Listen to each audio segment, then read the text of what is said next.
जी अस्सलाम वालेकुम वरहमतुल्लाहि वबरकातुहू। उम्मीद है सब नाज़रीन खैर आफियत से।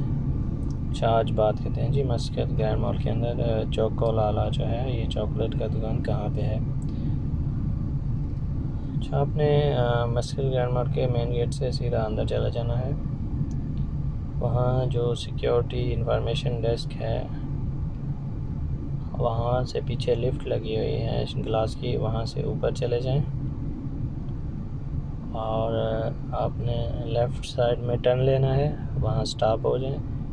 वहाँ स्टॉप करके आपने राइट साइड में टर्न लेना है, ठीक है, वहाँ चले जाएं और आपके लेफ़्ट साइड में कॉर्नर के ऊपर यही मिलेगा चोको लाला, चॉकलेट का दुकान है। अपना बहुत सारा ख्याल रखिएगा।